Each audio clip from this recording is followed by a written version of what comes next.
नमस्कार मित्रों, स्वागत है आपका एक बार फिर आपके अपने YouTube चैनल अथर्व एकेडमी में। दोस्तों, ये हमारी आरआरबी 2024 की विभिन्न परीक्षाओं के लिए सामान्य ज्ञान की 5वीं क्लास है, जिसमें आज हम देखेंगे ज्योग्राफी यानी कि भूगोल से संबंधित कुछ काफी महत्वपूर्ण प्रश्नों को। तो वीडियो को पूरा जरूर देखिएगा। आज की क्लास का पहला प्रश्न है, महाद्वीप एवं महासागर किस श्रेणी के अंतर्गत आते हैं? तो याद रखिएगा, महाद्वीप एवं महासागर प्रथम श्रेणी के अंतर्गत आते हैं। और अगर इसके अलावा बात की जाए तो प्रीवियस क्लास में अपन ने देखा था पहाड़ पर्वत एवं पर्वत श्रृंखलाएं द्वितीय श्रेणी के अंतर्गत आती हैं। अगला प्रश्न है, पृथ्वी के धरातल के कितने प्रतिशत भाग पर महाद्वीपों का विस्तार पाया जाता है? ऑप्शन है 25.5, 29.2, 35.6 या 40.7। तो याद रखिएगा, पृथ्वी के धरातल के 29.2% भाग पर महाद्वीपों का विस्तार पाया जाता है। अगला प्रश्न है, अंतरराष्ट्रीय तिथि रेखा कहलाती है? तो याद रखिएगा, अंतरराष्ट्रीय तिथि रेखा 180 डिग्री देशांतर को कहा जाता है। तो ऑप्शन नंबर डी इस प्रश्न का सही जवाब होगा। इसके अलावा एक प्रश्न आता है, पृथ्वी अपने अक्ष पर कितने डिग्री झुकी हुई है? तो याद रखिएगा 66.5 डिग्री इसका सही जवाब होगा। 66.5 डिग्री झुकी हुई है पृथ्वी अपने अक्ष पर।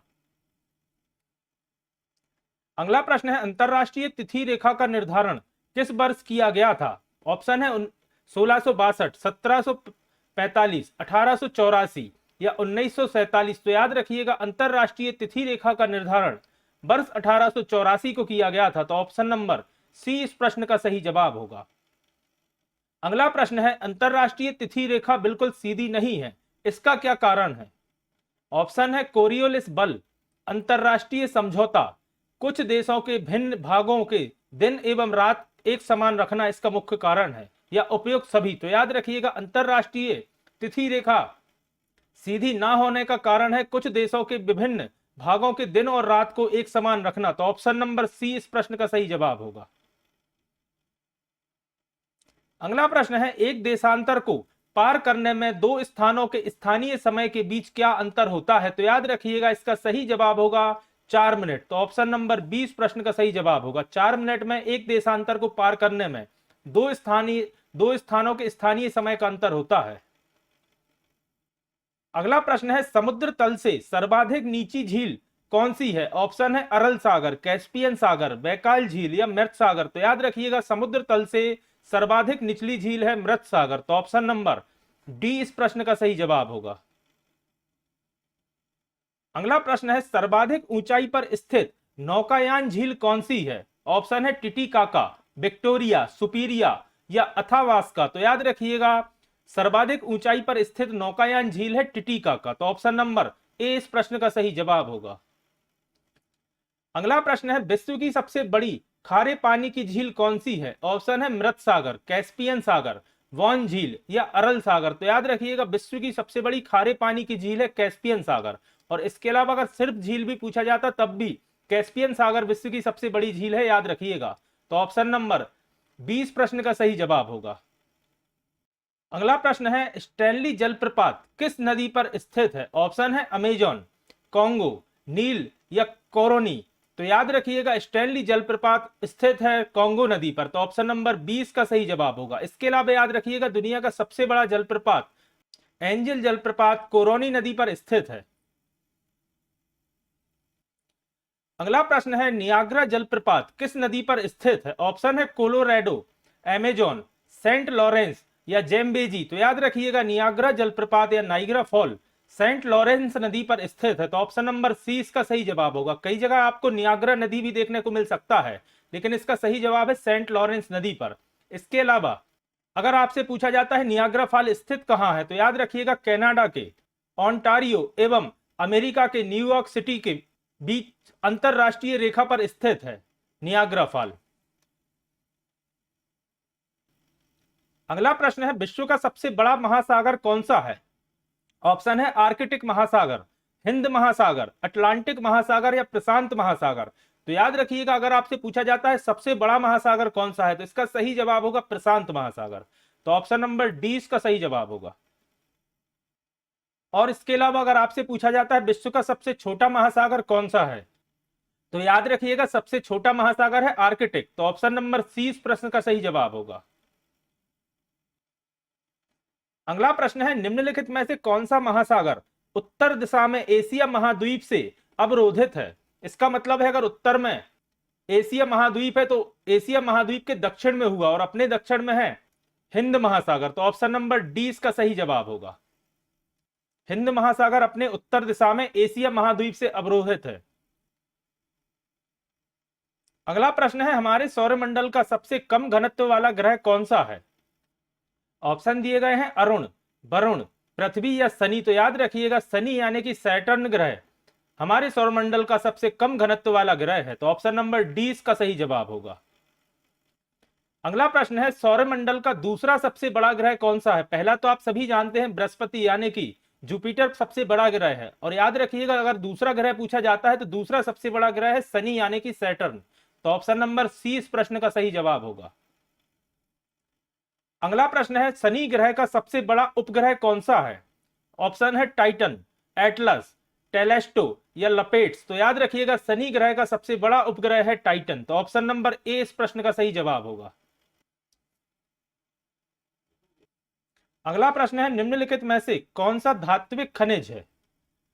ऑप्शन दिया गया है हीरा, कोयला, जिप्सम या सोना। तो याद रखिएगा खनिज तो यह चारों है, लेकिन पूछा गया है धात्विक खनिज कौन सा है, तो इन चारों में से सोना एक धात्विक खनिज है, तो ऑप्शन नंबर डी इसका सही जवाब होगा। अगला प्रश्न है, निम्नलिखित में से लौह खनिज का अयस्क नहीं है? ऑप्शन है हेमेटाइट, मैग्नेटाइट, लिग्नाइट या लिमोनाइट। तो याद रखिएगा लिग्नाइट इसका सही जवाब होगा। लिग्नाइट एक प्रकार का कोयला होता है या कोयले का प्रकार है लिग्नाइट। इसके अलावा हेमेटाइट, मैग्नेटाइट और लिमोनाइट यह तीनों लौह खनिज के अयस्क हैं या ओर्स हैं। इसके अलावा एक चीज और याद रखिएगा, हेमेटाइट भारत में पाया जाने वाला लोहे का सर्वाधिक मात्रा में पाया जाने वाला अयस्क है। भारत में लगभग कुल अयस्क मतलब कुल लोहे अयस्क का 80% हेमेटाइट से लोहा प्राप्त किया जाता है, याद रखिएगा।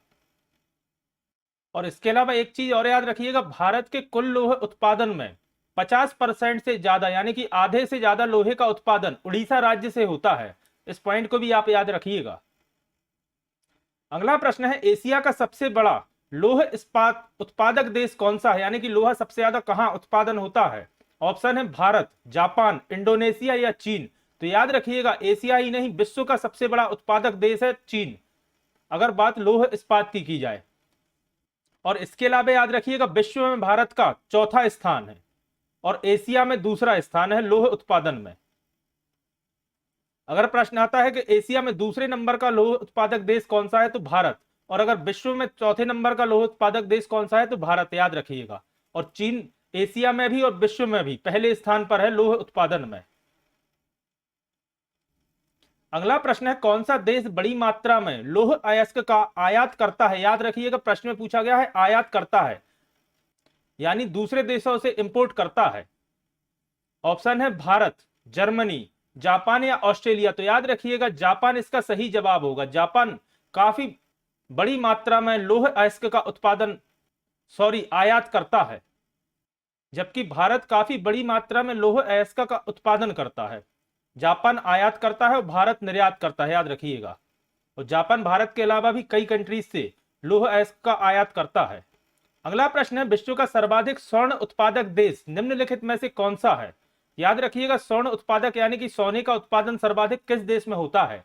ऑप्शन है अमेरिका, दक्षिण अफ्रीका, ऑस्ट्रेलिया और चीन। तो याद रखिएगा इन चारों देशों में काफी बड़ी मात्रा में स्वर्ण उत्पादन होता है, लेकिन इसका सही जवाब होगा चीन, क्योंकि चीन में सर्वाधिक मात्रा में स्वर्ण उत्पादक होता है।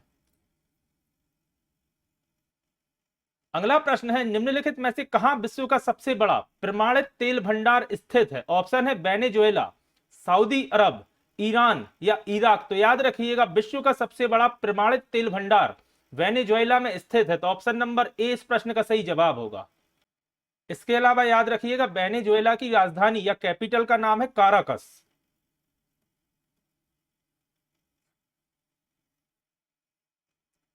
अगला प्रश्न है, कोयले की सर्वोत्तम किस्म कौन सी यानी कि सबसे अच्छी क्वालिटी का कोयला कौन सा होता है? ऑप्शन है एंथ्रासाइट, बिटुमिनस, लिग्नाइट या पीट। तो याद रखिएगा कोयले की सर्वोत्तम किस्म होती है एंथ्रासाइट, तो ऑप्शन नंबर ए इस प्रश्न का सही जवाब होगा। इसके अलावा अगर आपसे पूछा जाता है भारत में सर्वाधिक कौन सा कोयला पाया जाता है, तो याद रखिएगा भारत में सर्वाधिक मात्रा में बिटुमिनस कोयला पाया जाता है? अगला प्रश्न है, विश्व में प्रथम रेलगाड़ी कब चली थी? ऑप्शन है 1825, 1834, 1853 और 1854। तो याद रखिएगा, विश्व में पहली रेलगाड़ी चली थी 1825 में। और कहां चली थी? तो याद रखिएगा, इंग्लैंड में चली थी। कई जगह आपको 1807 देखने को मिल सकता है, लेकिन याद रखिएगा 1807 में जो पहली यात्री ट्रेन चली थी वह घोड़ों द्वारा खींची जाने वाली ट्रेन थी, जिसे अपन रेलगाड़ी की कैटेगरी में नहीं रख सकते। तो इस प्रश्न का सही जवाब होता है 1825 में, जो कि स्टीम ट्रेन थी और सार्वजनिक क्षेत्र की यात्रियों को ले जाने वाली ट्रेन थी। 1807 वाली में भी यात्री जाते थे, लेकिन यह घोड़ों द्वारा खींची जाने वाली ट्रेन थी, यह लगभग ट्रेन जैसी थी। तो इस प्रश्न का सही जवाब होता है 1825। और इसके अलावा एक चीज और याद रखिएगा, अगर पूछा जाता है भारत में पहली ट्रेन कब चली थी, तो डेट सहित याद रखिएगा 16 अप्रैल 1853, 1853 में। उस समय के बंबई से ठाणे या वर्तमान के मुंबई से ठाणे के बीच चली थी। तो इसे भी याद रखिएगा, 16 अप्रैल 1853 मुंबई से ठाणे भारत की पहली ट्रेन, और विश्व की पहली ट्रेन 1825 में इंग्लैंड में चली थी, याद रखिएगा। तो ये थी हमारी आरआरबी 2024 की विभिन्न परीक्षाओं के लिए सामान्य ज्ञान की 5वीं क्लास। आशा करता हूं आज की क्लास आपको पसंद आई होगी। इसके पहले की कुछ क्लासेस मैंने टॉपिक वाइज और सब्जेक्ट वाइज चैनल पर अपलोड करी थी। बाकी कुछ स्टूडेंट्स की डिमांड आ रही थी कि मिक्स टाइप क्वेश्चन करिएगा, तो इस कारण से मैंने सब्जेक्ट और टॉपिक वाइज ना करके डायरेक्ट सामान्य ज्ञान यानी जीएस की क्लासेस स्टार्ट की है। तो आशा करता हूं आज की क्लास आपको पसंद आई होगी। अगर आज की क्लास आपको पसंद आई है तो वीडियो को लाइक करें, कमेंट करें, और अगर आपने अभी तक अथर्व एकेडमी चैनल को सब्सक्राइब नहीं किया है तो चैनल को सब्सक्राइब करें एवं ज्यादा से ज्यादा लोगों तक शेयर करें। जल्दी ही फिर हाजिर होता हूं अपनी नेक्स्ट क्लास के साथ। धन्यवाद दोस्तों।